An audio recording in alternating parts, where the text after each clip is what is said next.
शेवट तो भला माझा बहु गोड झाला, आलो निजाच्या माहेरा, भेटी रखुमाईच्या वरा, परिहार झाला व घ्या दुःखाचा मागिल्या, आलो निजाच्या माहेरा, भेटी रखुमाईच्या वरा. तुका म्हणे वाणी गेली आता घेऊ धनी, आलो निजाच्या माहेरा, भेटी रखुमाईच्या वरा.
नमो ज्ञानेश्वरा, नमो ज्ञानेश्वरा, निवृत्ती उदारा सोपान देवा. मुक्ताबाई नमो त्रिभुवन पावनी, आद्यत्रय जननी देवांची. शेवट तो भला माझा बहु गोड झाला, आलो निजाच्या माहेरा, भेटी रखुमाईच्या वरा. अच्छा, पवित्र कीर्तन सेवेसाठी आपण एकत्रित आहोत आणि या कीर्तन सेवेसाठी निवडलेला अभंग वारकरी संप्रदायाच्या कलशस्थानी विराजमान असणारे जगद्गुरु श्री तुकाराम महाराज आणि तुकाराम महाराजांच्या अभंग गाथेमधला अतिशय महत्त्वाचा स्वतःच्या जीवनातली अनुभूती सांगणारा जिवंतपणे शेवट कसा गोड करता येतो याचं उदाहरण देणारा अभंग आहे. अभंगाचं गोड चिंतन आपण आपल्या वेळेमध्ये पाहण्याचा प्रयत्न करूया. पैकी अल्पसा पर्याय आहे आपल्या या मृदंग वारकरी शिक्षण संस्था मृदंग भूषण गुरुकुलावर आपल्याच गावचे हरिभक्तपरायण कैलासवासी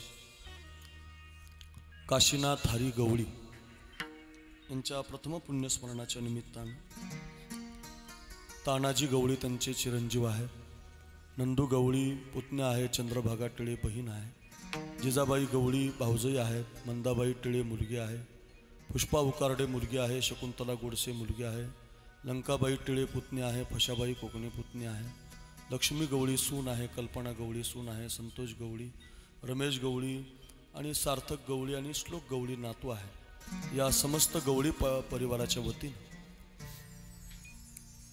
आपल्या वडिलांचं आजोबाचं या ठिकाणी वर्षश्राद्धाचं पूजन केलं जाते. गेल्या वर्षी काशीनाथराव निघून गेले, त्यांच्या नावातच काशी आहे आणि त्यांचं देहावसनही काशीला झाले. काय भाग्य आहे बघा, ज्या नावात काशीनाथ आहे त्या व्यक्तीचं शेवट त्यांचा काशीला होतो. म्हणूनच मी अभंग घेतला, शेवट होतो बा. काशी सारख्या तीर्थक्षेत्रामध्ये ज्ञानोबारांची ओवी आहे. ज्ञानोबाराय सांगतात, मोक्ष देऊनी उदार काशी होय कीर परिवेचने लागे शरीर ती गावी. काशीमध्ये जर एखादा मृत्यू झाला, माणूस तिथं गेला तर त्याला वेगळं पुण्य करायची गरज नाही, तो मोक्षालाच गेलेला असतो. आणि काशी सारख्या पवित्र तीर्थक्षेत्रामध्ये आपलं देहावसन होऊन देवाच्याच पायाजवळ भगवान शंकराच्या पायाजवळ गेलेले काशीनाथ दादा, त्यांच्या निमित्तानं अन्नदान घडावं, प्रबोधन घडावं, चिंतन व्हावं, विद्यार्थ्यांना गायक वादकांचं ऐकून आपल्याला आपल्या वडिलांना भावपूर्ण श्रद्धांजली अर्पित करावी या उद्देशातून या गवळी परिवारानं 2-4 महिन्यापूर्वी ज्यावेळेला नियोजन झालं, या मृदंग भूषण संस्थेचे संस्थापक अध्यक्ष आमचे भूषण महाराज जाधव यांच्या प्रेमपूर्वक संबंधातून ही सेवा आमच्या पदरामध्ये दिलेली आहे. आणि त्या संबंधातून आपण सगळेजण या ठिकाणी कीर्तनासाठी एकत्रित आहोत. मायबाप निघून गेले की आपल्याकडे तर्पणाची पद्धत आहे. विज्ञान मानो अथवा न मानो पण ते आपल्याला मानावं लागतं. आगा कर्मे जे उरावे तय सुखदुःखी फळावे तया ते भोगावया यावे देहायका. आपण कर्मानं जर जन्माला आलेलो असू तर गेल्यानंतरचे कर्म शिल्लक राहू नये म्हणून मंत्र उच्चारानं गरुड पुराणामध्ये, न्यायशास्त्रामध्ये, न्यायमीमांसेमध्ये त्याचे श्लोक आलेले की ते पिंडदान कसं करावं, वर्षश्राद्ध कसं करावं, गंगापूजन कसं करावं, त्याचं विधिवत पालन करायचं सांगितलेलं आहे. पण हे विधिवत पालन करत असताना आपल्याकडे ब्राह्मण विद्वान मिळत नाही. आणि जरी ब्राह्मण विद्वान मिळालं तरी आपल्याकडून ज्या त्या पिंडाला क्षालन होत नाही, बोट लागत नाही, त्याच्यामध्ये पितृदोष लागण्याची शक्यता राहते. आणि या जगात कोणताच दोष तुमच्या जीवनामध्ये ठेवायचा नसेल तर ज्ञानोबाराय म्हणतात, रामकृष्ण नाम सर्व दोषा हरण जडजीवा तारण हरिये. जडजीवाचा उद्धार, जडजीवाच्या उद्धाराचं साधन रामकृष्णाची कथा आहे, हरिकथा आहे, संत कथा आहे. भगवान नामस्मरणामध्ये, संत कथेमध्ये, नामस्मरणामध्ये दोष निघून जातात. पवित्र ते वाणी, पवित्र तो देह वाणी पुण्यवंत जो वदे अच्युत सर्व का. सकळ मंगळ निधी Hey!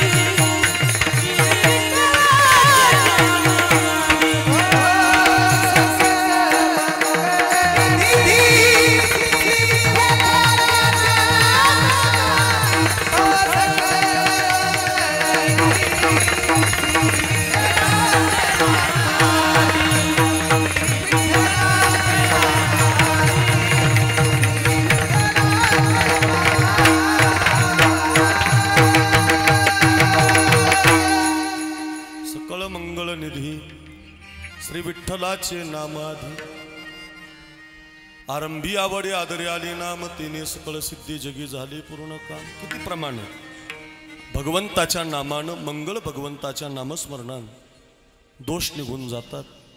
आणि आमच्या काशीनाथ बाबांना ते तर गेलेलेच आहेत देवाच्या पायाजवळ, पण त्यांच्या निमित्तानं अन्नदान संकल्प सुटावेत या हेतून आपण सगळ्या परिवाराने या ठिकाणी पूजन मांडलेलं आहे.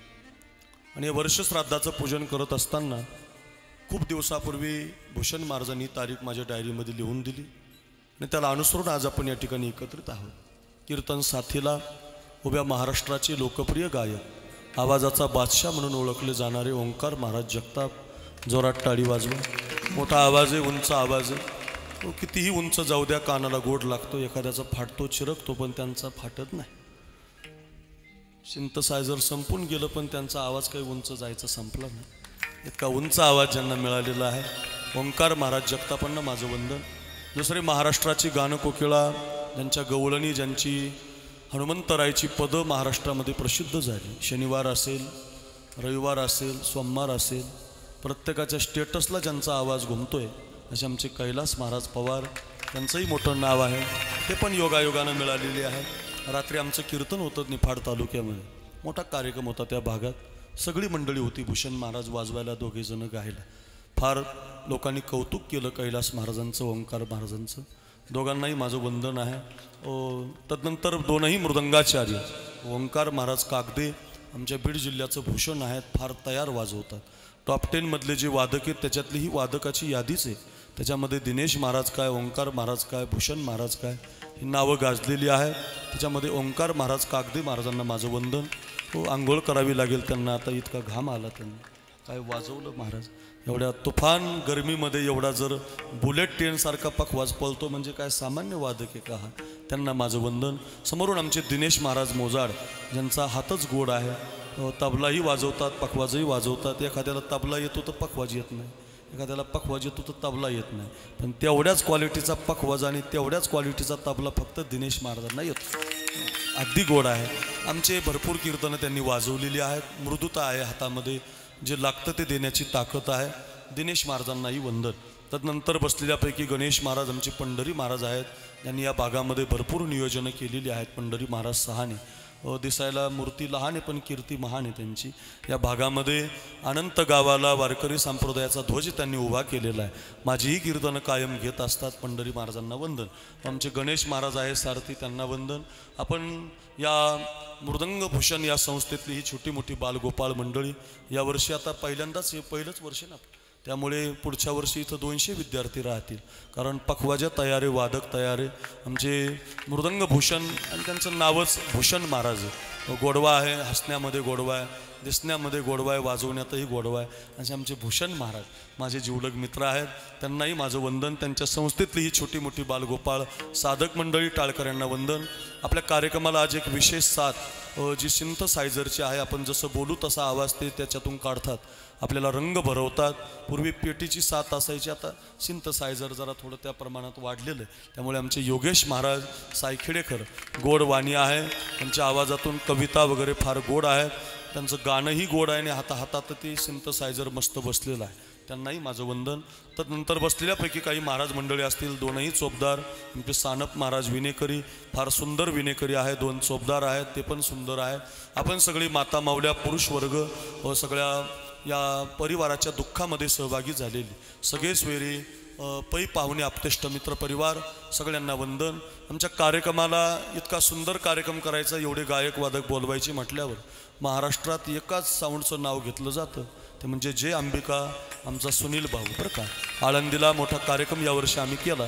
तर आळंदीमध्ये 1 नंबर सिस्टीम त्याची लागली महाराज. सगळ्या घाटावर चर्चा होती 10 लाख लोकात. सुनील कोण आहे, एवढी भारी सिस्टीम महाराष्ट्रभर लावतो. माझ्या सप्ताहाला त्याची सिस्टीम राहते. म्हणजे आता वर्णन केलं म्हणजे पुढच्या वर्षी पैसे घेणार नाही.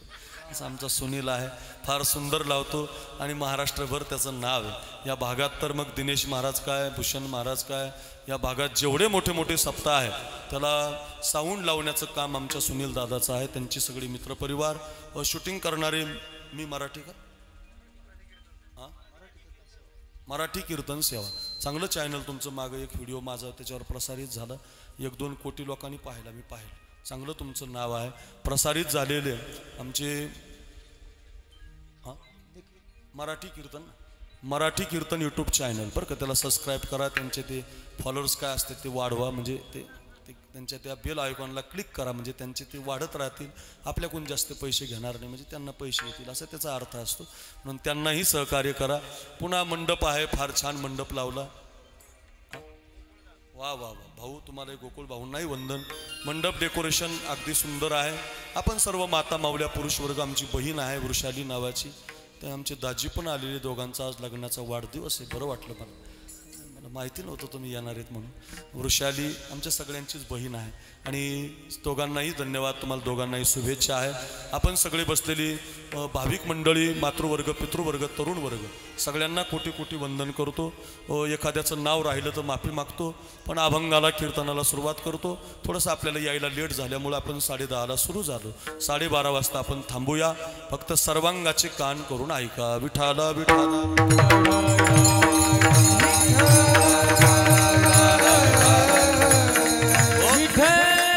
जन्म आणि मृत्यू ही 2 टोकं प्रत्येकाच्या. विको थोडा कमी राहू. जन्म ज्याचा झाला त्याला मरावं लागतं, आणि ज्याचा मृत्यू झाला त्याला पुन्हा जन्माला यावं लागतं. उपजे ते नाशी, नाशिले ते पुनरपी दिसे.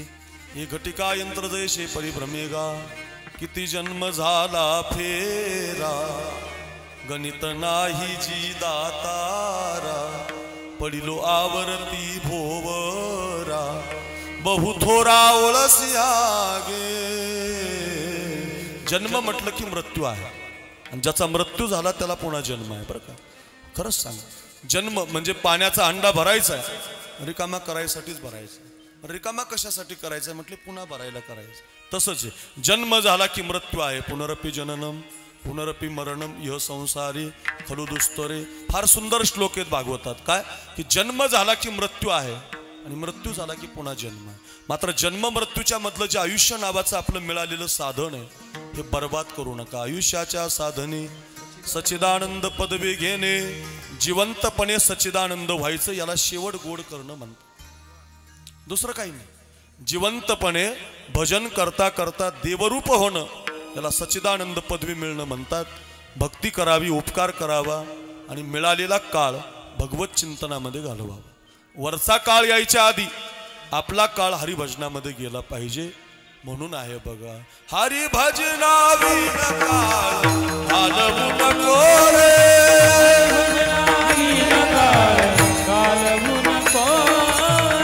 हरिभजनाविन काळ घालवू नको रे.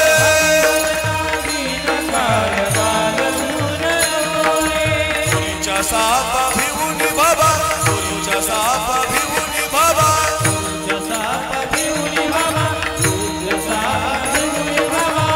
भेटी नाही जीवा शिवा, भेटी नाही जीवा शिवा.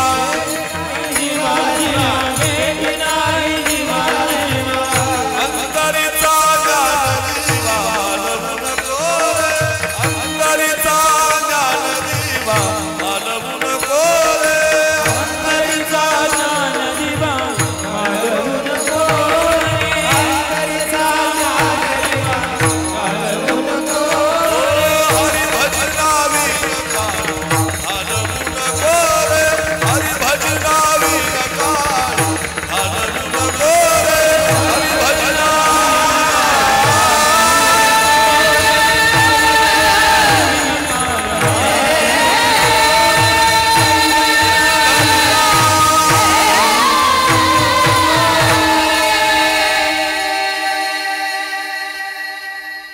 सुंदर रचना. काळ वायाला घालू नका. हरिभजनाविन काळ घालवू नको रे. हरिभजनाविन काळ घालवू नको रे. दोरीच्या सापा भिवून बाबा, दोरीच्या सापा भिवून बाबा. भेटी नाही जीवा शिवा, भेटी नाही जीवा शिवा. अंतरीचा ज्ञान दिवा मालवू नको रे. हरिभजनाविन काळ घालवू नको रे. हरिभजनाविन काळ घालवू नको या राजगुरू बस. आपला काळ व्यर्थ घालू नका. या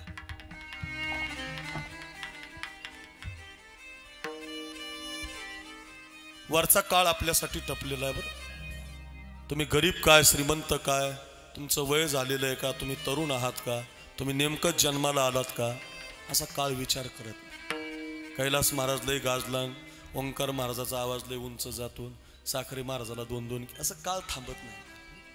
काळ म्हणत नाही बाळासाहेब ठाकरे असते तर 2-2 शिवसेना झाल्या नसत्या. काळ म्हणत नाही विलासराव असते तर काँग्रेसची ही दशा झाली नसती. काळ म्हणत नाही प्रीतमता आपले ते गोपीनाथराव जर असते तर आता एवढे भाजपच्या एकत्रित राहिले नाही. महाराज काळ थांबत नाही. घडी घडी काळ वाटयाची पाहे. घडी घडी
घडी घडी काळ पाठेप्रमाणे आपले हे मिनटा मिनटाला श्वासाश्वासाने थांबत नाही बरं.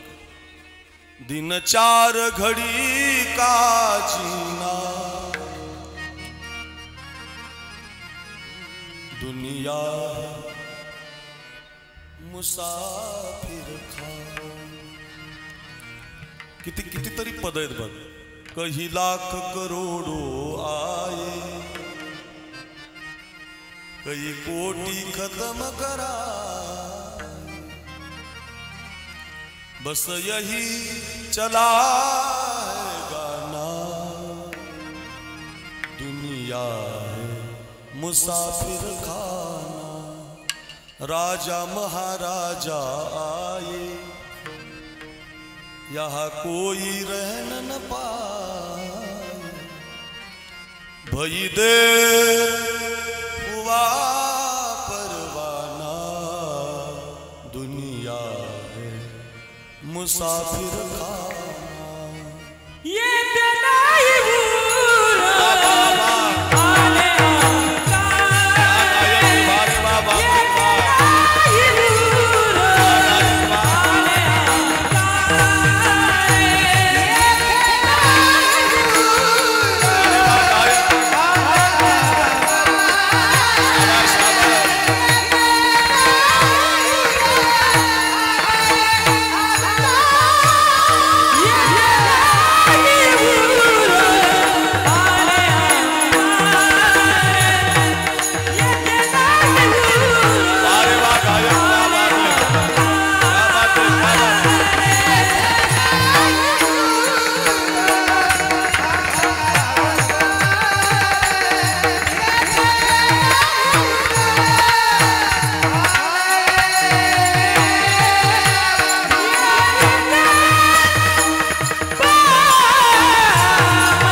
खरं नाही वा.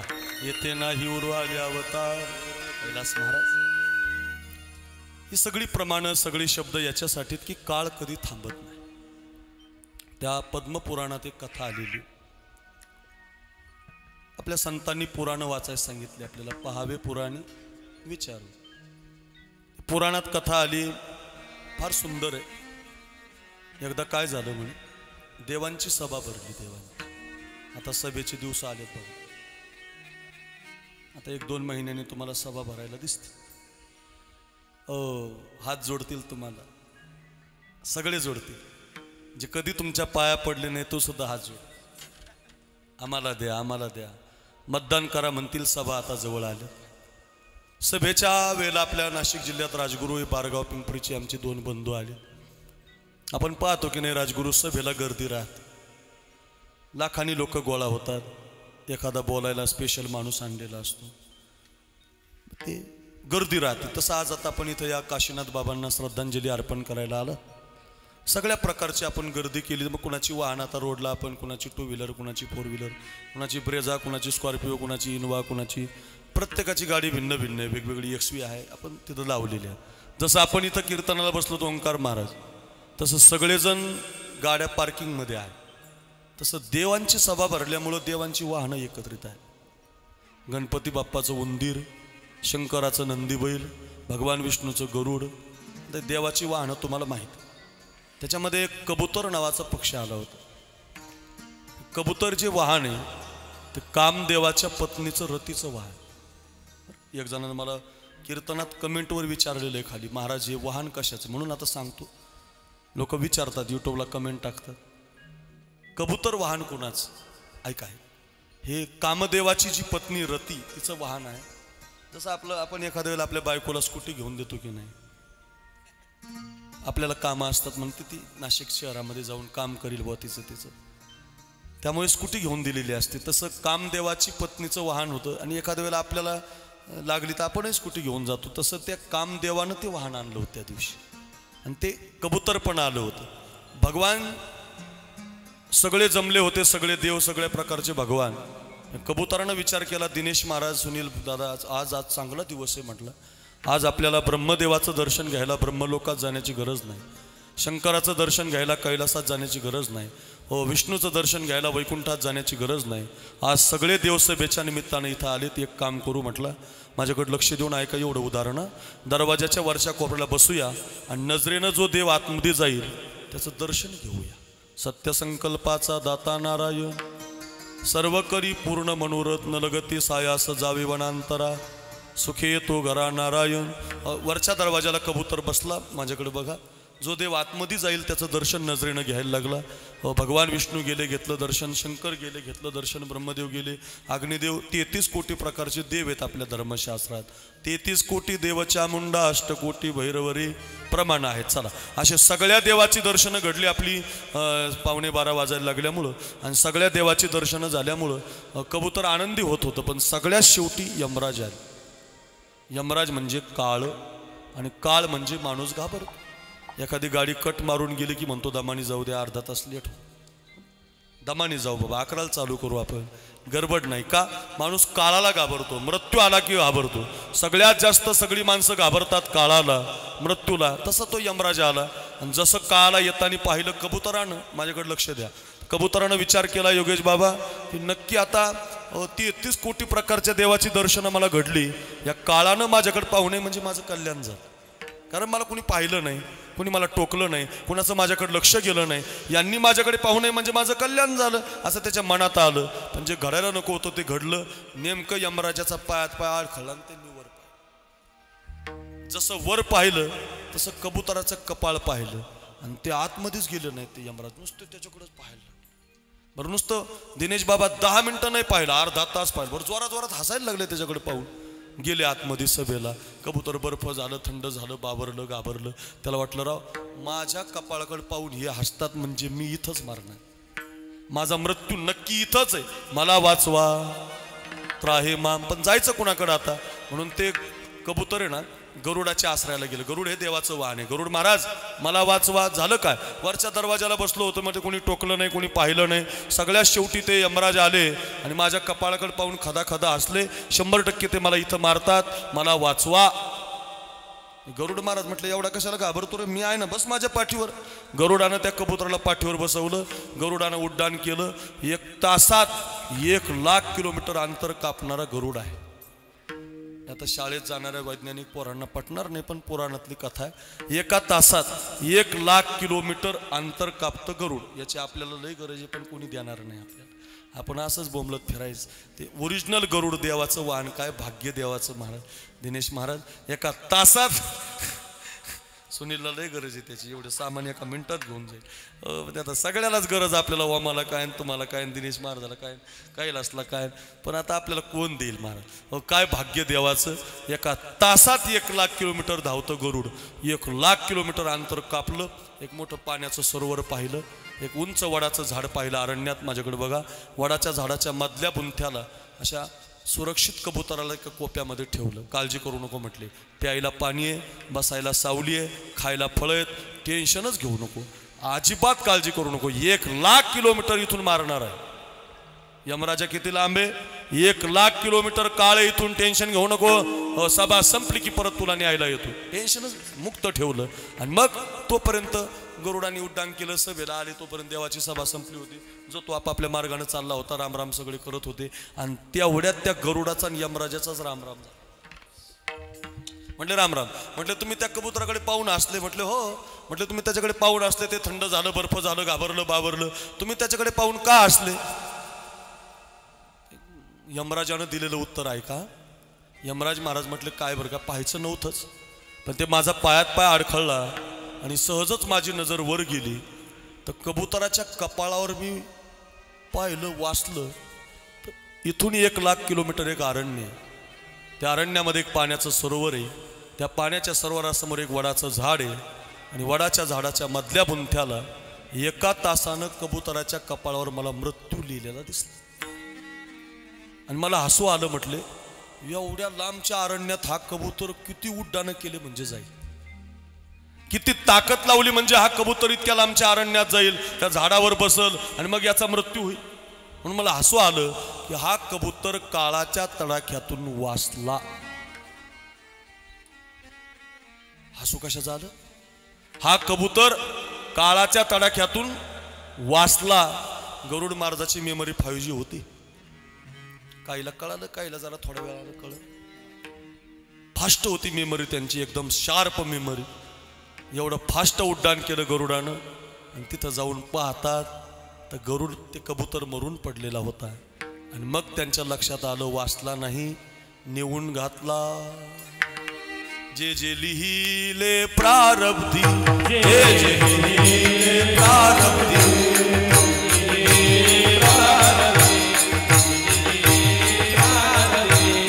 न चुके कर्म कधी, न चुके कर्म कधी.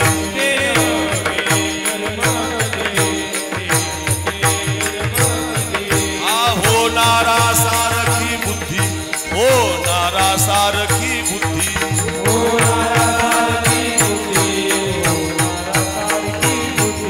कर्म रे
आवाज दिले देवानी यांना. वा काय शब्द आहेत. जे जे लिहिले प्रारब्धी ते न चुके कर्म कधी, होणारा सारखी बुद्धी कर्म रेखा टळेना. एक वाक्य सांगू तुम्हाला. तुकोबारायांच्यावर जर तुमचा विश्वास असेल, संतावर, निवृत्तीनाथावर, ज्ञानोबारावर, तर आपला हात कधीच कुणाला दाखवत जाऊ नये. भविष्य पाहायला आपला हात कुणाला दाखवत जाऊ नये. तुमचा जर तुकाराम महाराजावर विश्वास असेल तर तुकाराम महाराज म्हटले, न कळे पुढील होणार. या जगातलं पुढं काय होणार आहे ते कधीच कुणाला कळत नसतं. हे तुकोबाराय म्हटलं. आमच्या तालुक्यात एक भविष्य कार्य ओंकार महाराजाला माहिती आहे. कसलंही भविष्य सांगतो. आम्ही 4-5 जण कथेला होतो पुण्यामध्ये. आमच्यात एक जणाचं पाकिट चोरीला गेलं. आम्ही सगळेजण कार्यक्रम करून आलोय आणि एक जणाचं पाकिट चोरीला गेलं यांना सगळ्यांना माहिती आहे. तर आम्ही तिथून त्या भविष्यकाराला फोन लावला. अरे म्हटलं आमच्यात मैत्रीमध्ये कदा येऊ नये बाबा. नेमकं आमच्यापैकी कोणी पाकिट चोरलं असेल ते मला म्हटलं फक्त फोटो पाठा सगळ्यांचे. यांना माहिती नाही तुम्हाला सांगतो. मी सगळ्यांचे फोटो टाकले. ओंकार महाराज, कैलास, माझा सुद्धा टाकला. माझा, आमचा संजू होता. आम्ही सगळ्याचे फोटो टाकले आणि त्याला पाठवलं. त्याने मला तिकून पाठवलं. याच्यातला एक पण नाही. आणि म्हटलं मग चोरी कुणी केली? अजून फोटो पाठवा म्हटलं. कार्यक्रमाचं शूटिंगच पाठवलं. त्याने बरोबर असं गोल आळं करून मला एक माणूस पाठवला आणि त्याच्याकडेच पैसे निघाले. बरं, इतका ॲक्युरेट भविष्य सांगणारा माणूस आहे. मागच्या महिन्यामध्ये त्याच्या घरी सप्ताह 5 दिवसाचा. आणि सप्ताह असताना त्याचा एक भाऊ फौजीमध्ये देशासाठी काम करू सुट्टी घेऊन आला होता सप्त्याला. सप्त्याचा काल्या झाला आणि काल्याचं कीर्तन झाल्यावर संध्याकाळी तो जो देशासाठी काम करणारा फौजी आहे का, मोटरसायकलवर पाटोद्याला काहीतरी आणायला गेला आणि येताना कंटेनरला धडकला आणि जागेवर गेला. त्या भविष्यकाराला भेटायला गेलतो मी. तर मी त्यांना विचारलं, बा तुम्हाला हे सगळं कळतं, तुम्हाला हे कसं काय कळालं नाही बा आपला भाऊ उद्या जाणार आहे? नीट ऐका बरं मी काय म्हणतो. मी त्यांना विचारलं, हे ते बोलले नाही, मला शांत राहिले. त्या दिवशीच मला कळालं की जगामध्ये उद्या काय होणार आहे हे कुणाला कळत नसतं. तुकोबाराय म्हटले, न कळे पुढील होणार. दाखवत जाऊ नका. हा तुमचं प्रारब्ध आहे महाराज. तुमच्या कपाळावर काळ लिहिलेला आहे. म्हणजे बघा, काशीनाथरावांचा मृत्यू काशीलाच होणार होता. तुम्ही कितीही प्रयत्न केला असताना त्यांना तुमच्या शेणी त्या गावी आणायचा. विधात्यानं कपाळावरती काळ लिहिलेला आहे बरं का. ज्ञानोबारायांची ओवी आहे, ललाटी जे लिहिले ते न मोडे काही केले, काळे गोरे पण धुतले फिटोनीने. म्हणजे मरावं लागतं, काळ थांबत नाही. महाराज कळलं 12 वाजेकडे 10 मिनिटं राहिले. पण एक गंमत सांगू, हाच काळ आमच्या संतांनी जिंकला हो. हा काळ आमच्या संतांनी जिंकला. मी कायम सांगतो, आमच्या मराठवाड्यामध्ये एक भगवान बाबा होऊन गेले आणि एक वामन बाबा होऊन गेले. तुमच्याकडे जशी इकडे भरपूर संत झाले. लक्ष्मण बाबांचा मठ आहे इगतपुरीला. नाशिक जिल्ह्याचं वैभव. शिवराम बाबा आहेत मस्कर इकडं खाली. पिंपळद आश्रम आहे. खूप संत आहेत या भागात. नाशिक जिल्हा तर 1 नंबर आहे महाराष्ट्र. परमार्थाचे रोपटे आपल्याकडे. आता हे एवढं सुंदर संस्थान उभं राहिलं आपल्या गावाला. काय गोड संस्था. आता इथं 100 आणि 200 पोरं तयार होतील. हजारो विद्यार्थी या मृदंग भूषण संस्थेतून आमचे भूषण महाराज तयार करतील. आता बघा, पुढच्या वर्षीच बघा, जागा पुरायची नाही इथं विद्यार्थी यायला. असा चांगला माणूस तुम्हाला मिळाला आहे, चांगला गोड वादक मिळाला आहे. मग तुम्ही आता हे आपल्याकडे खूप संत आहेत, खूप परमार्थाची साधनं आहे. आमच्याकडे त्या काळात दुर्गम भाग होता, डोंगरदऱ्याचा भाग.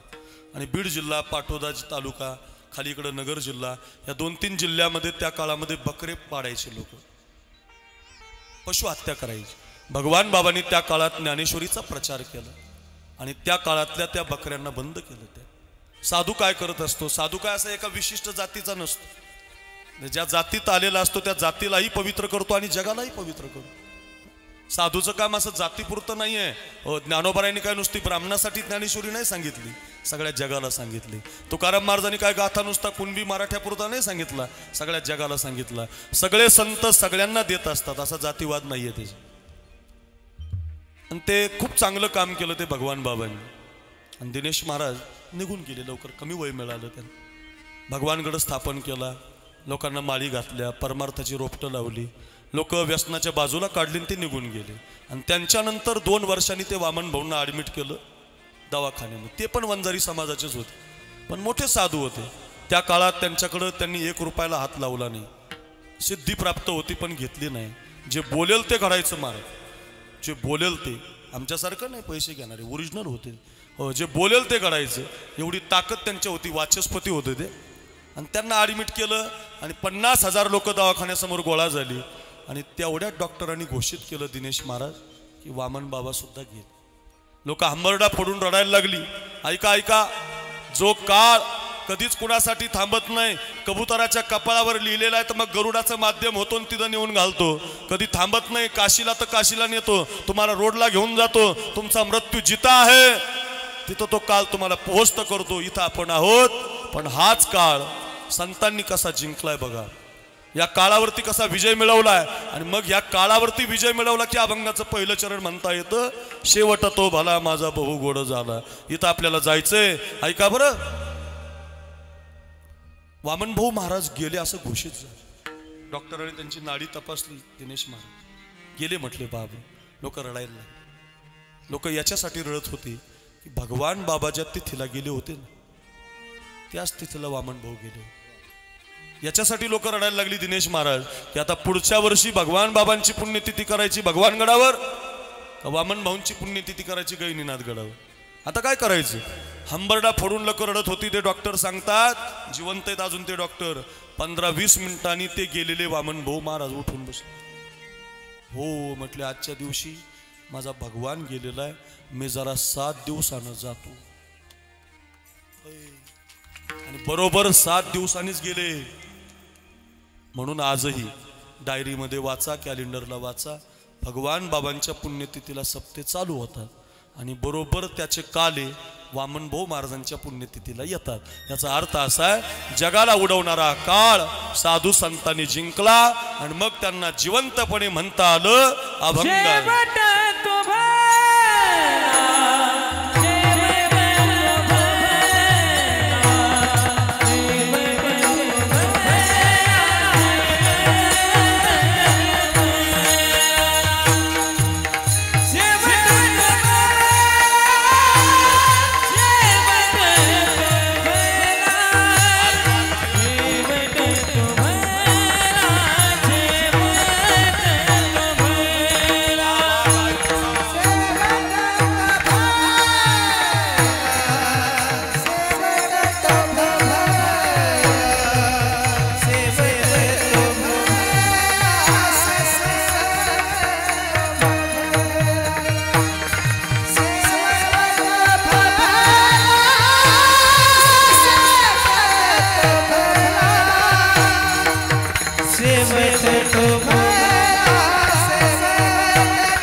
खतरनाक गायक आहेत. वा वा.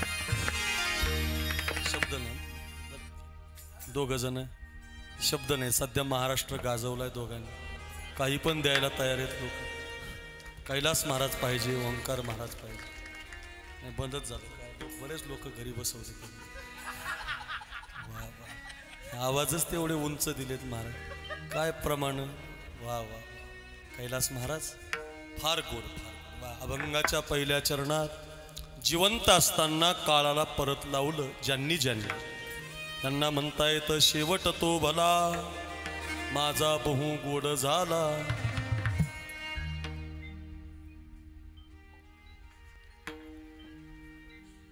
तुकाराम महाराजांच्या बरोबर कायम ते शोभा महाराज कीर्तनाला जायचे.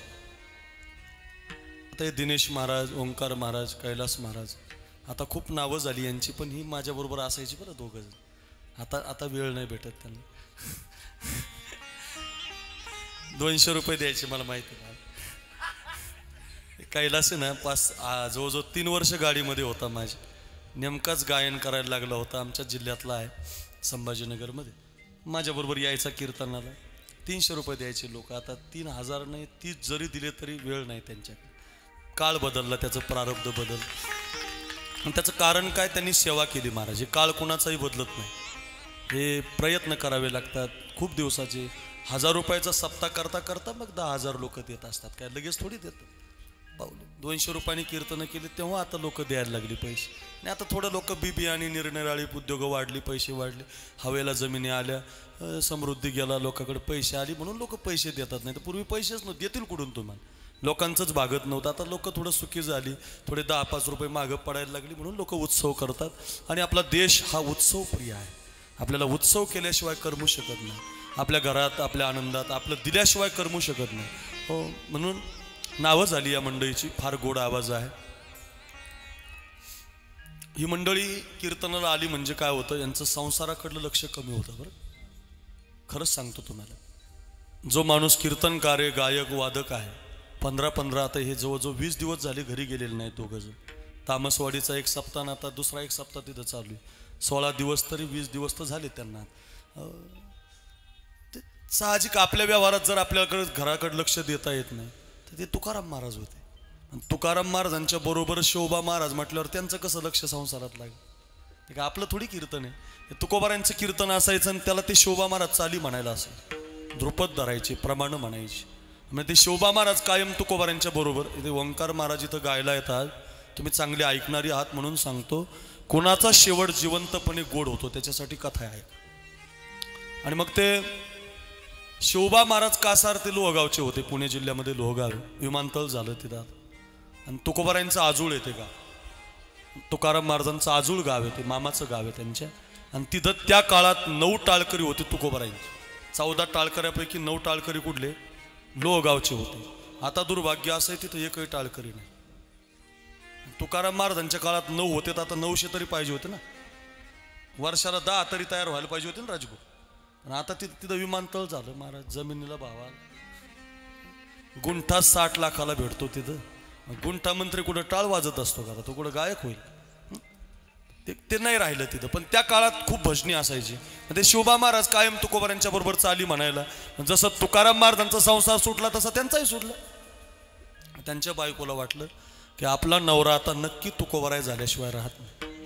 म्हणून तिनं काय केलं, कपट केलं. कपट म्हटले, मालक तुम्हाला जर एवढे तुकाराम महाराज आवडतात, त्यांना आपल्या घरी का नाही आणत, त्यांना जेवायला आपल्या घरी आणा, मुक्कामी आणा. इतका आनंद झाला त्या शोभा महाराजांना. काय माझ्या पत्नीच्या मनात भाव आला. म्हटले, ज्यांना मी गुरु मानतो, ज्यांना मी देव मानतो, त्यांना घरी आणायचं म्हणते. आनंदानं नाचायलाच लागले. माहिती नव्हतं व काय भाव्या पत्नीचा म्हणून. नाचायलाच लागलं, आनंदानं उड्या मारायला लागले. तुकोबारायांकडे गेले. तुकोबाराया, परवा आपल्या गावात लोहगावला कीर्तन आहे, त्या दिवशीचा मुक्काम माझ्याकडं. पंचगव्याचं स्नान घालायचंय तुम्हाला, पंचपक्वान्नाचं जेवण करायचंय. अशी सुंदर तयारी केली महाराज घरात. त्या दिवशीचं कीर्तन आटोपलं. तुकाराम महाराज त्या शोभा महाराजांच्या घरी मुक्कामी गेले. महिना कार्तिक होता आणि कार्तिक महिन्यात वारकऱ्याचा नियम आहे पहाटे काकडा करायचा. पंढरी महाराज पहाटच तुकोबार आहे. 4 वाजता उठले. त्या शिवबा महाराजांच्या पत्नीला म्हटले मला आंघोळीला पाणी द्या.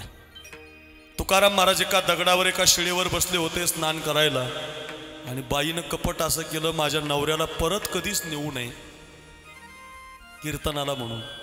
2 वाजल्यापासूनच लाकडाने असा जाळ पेटव. पूर्वीची चूल 3 दगडाची स्पेशल काळं एक भांडं असायचं त्याला पाणी तापाय.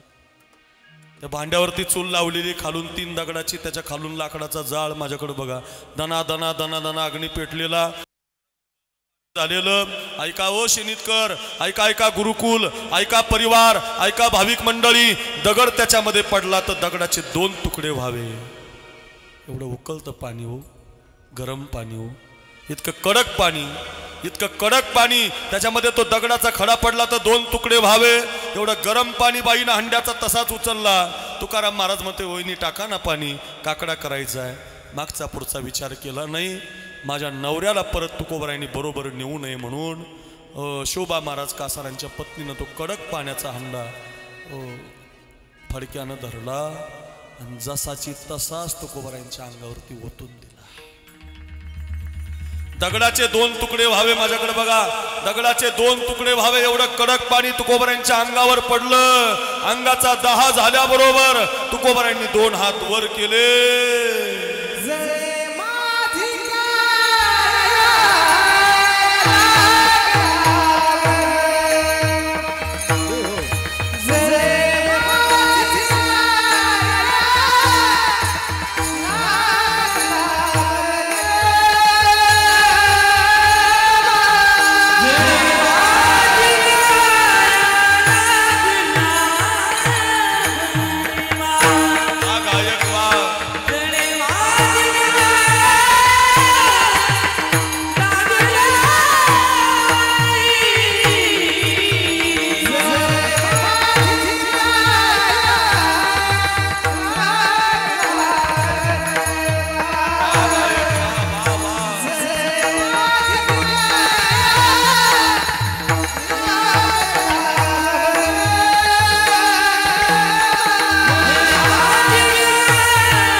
धाव रे केशवा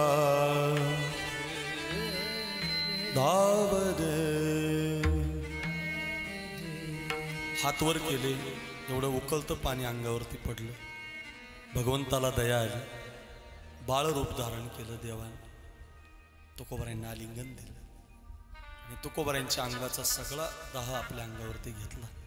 काही झालं नाही तुकोबारायांना, फोड आली नाही की अंगाला काही झालं नाही. निघाले तुकोबा.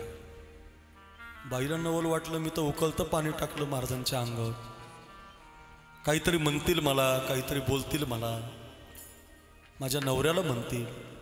तुकोबाराय काहीच म्हटले नाही बरं. जाता जाता फक्त एवढंच म्हटले, कल्याण असो तुझं.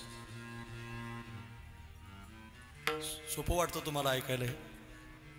सख्या भावानं जर आपल्या जमिनीचा बांध कोरला ना, प्लॉटचा, एक हिताचा, सख्खा सख्खा एका आईच्या गर्भातून आलेला एक हिताचा बांध जर कोरला ना आपल्या भावानं, तर जन्मभर आपण त्याचं तोंड पाहत.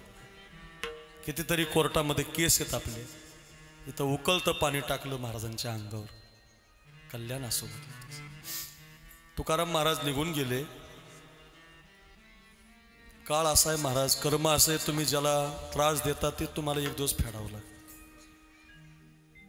असं म्हणूच नका मी लय एखाद्याला फसवून आलो माझं लय कल्याण झालं. तुम्हाला सुद्धा कोणीतरी फसवणार आहे. तुकोबाराय निघून गेले, पण इकडे बाईच्या अंगाचा दाह व्हायला लागला. इतका दाह व्हायला लागला, इतका अंगाची आग व्हायला लागली की खूप दवाखान्यात डॉक्टर वैद्याकडे दाखव. अंगाला तर काही झालं नाही, पण आतून दाह व्हायचं. देव माफ कसा करत? तर सांगता येईना नवऱ्याला की मी असं असं केलं, तुकोबारायांच्या अंगावर पाणी टाकलंय म्हणून माझा दाह होतो. काय करावं? मालक माझ्या अंगाचा खूप दाह होतो, मालक मालक माझ्या अंगाची खूप आग होते मालक. आता हॉस्पिटल वैद्य सगळं दाखवलं, पण दाह जाईना. शेवटी सांगावं लागलं, मालक एके दिवशी, ज्या दिवशी तुकोबाराय मुक्कामी आले होते, त्या दिवशी माझ्याकडून एक चूक झाली. गरम उकळतं पाणी मी तुमच्या गुरुच्या अंगावर टाकलं आणि तेव्हापासूनच माझ्या अंगाचा दाह. हंबरडा फोडून शिवबा महाराज रडायला लागले. काय ग बाई, काय केलंस ग बाई? अगं ते तुकोबाराय आहेत, साक्षात देवाचा अवतार. अरे जग त्यांना मुजरा करतय ग. तू उकळतं पाणी टाकलं त्यांच्या अंगावर, म्हणूनच तुझ्या अंगाचा दाह होतो. मालक मला माफ करा, पण माझ्या अंगाचा दाह राहत नाही. क्षणाक्षणा तो वाढत चाललाय. दाह राहिला पाहिजे, मला माफ करा. शिवबा महाराजांनी पत्नीचा हात धरला आणि तुकोबारायांकडे आणलं देहूला. ऐका मायबाप, तुकोबारायांचं दर्शन घेतलं आणि काहीतरी सांगायचंच दिनेश महाराज. तेवढ्यात तुकाराम महाराज म्हटले, तुमच्या अंगाचा दाह होतो ना, एक काम करा, जिथं तुम्ही माझ्या अंगावरती उकळतं पाणी टाकलं होतं ना, ज्या जागेवर, त्या जागेची माती पुन्हा एकदा ओली करा आणि ती माती तुमच्या अंगाला लावा. तुमच्या अंगाचा दाह निघून जाईल. त्या लोहगावला माझं प्रतिवर्षी कीर्तन असतं महाराज. माझ्या डोळ्याला आसरू येतील सांगायला लागलो. अजून तर सोपं नाही हो महाराज. सांगायला सोपं आहे, बोलायला सोपं आहे महाराज, म्हणायला सोपं आहे. माफ केलं, माफ केलं महाराज. काम क्रोध बंदी खाणी, तुका म्हणे दिले दोन्ही, इंद्रियाचे धनी आम्ही झालो गोसावी. क्रोध जिंकला, झोळी फाडली हो माऊलीची तरी माफ केलो. 108 वेळा माणसं थुकली अंगावर तरी माफ केलो. इथं चहा दिला नाही तर महाराज बोलत नाही. एखाद्या गावात पैसे कमी दिले तर महाराज परत येत नाही.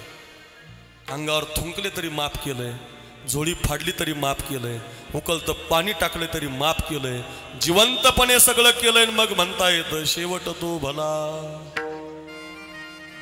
माझा बहु गोड झाला. खूप कथा आहेत. कथा सांगता सांगता 2 वाजल संपायचं नाही, 12:15 झाले. त्यांनी म्हणावं बरं काय, आमचा शेवट गोड झाला, आम्ही काम क्रोध जिंकले, आम्ही काळ जिंकला.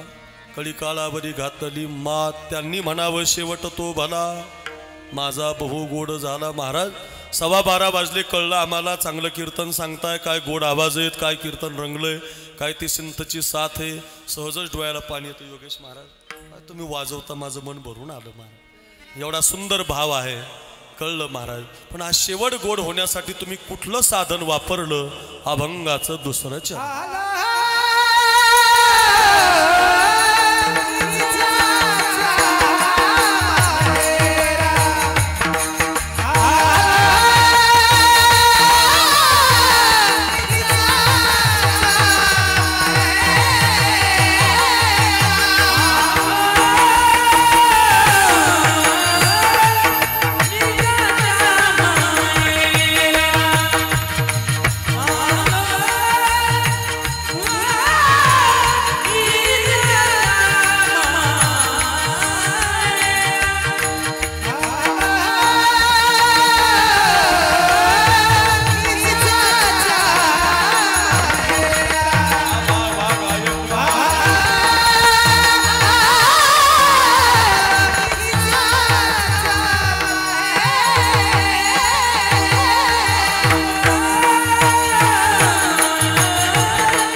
साधन काय निवडलं? साधन असं आहे, आलो निजाच्या माहेरा. कुठं आहे निजाचं माहेर? आहे जगामध्ये एकच माहेर आहे, माहेर संताची. कुठं आहे संतांचं माहेर? नामया स्वामी केशवाची. कोणत्या बाजूला आहे? जंबूया द्वीपा माझी एक पंढरपूर गाव. भेटी रखुमाईच्या वरा म्हणजे पंढरपूरला आलो. माहेर शब्द बघा, जाईन गे माये तया पंढरपुरा. तिथं माहेर शब्द आलाय. काय भेटेन माहेरा आपुलिया, भेटेन माहेरा आपुलिया, आपुलिया आपुलिया जाईन गे माये तया पंढरपुरा. जाईन गे माये तया पंढरपुरा, पंढरपुरा पंढरपुरा. कोणतं माहेर आहे? भेटेन माहेरा आपुल्या माहेरा.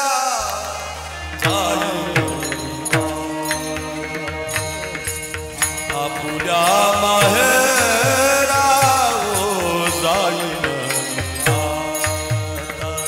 निरो हाती आला निरो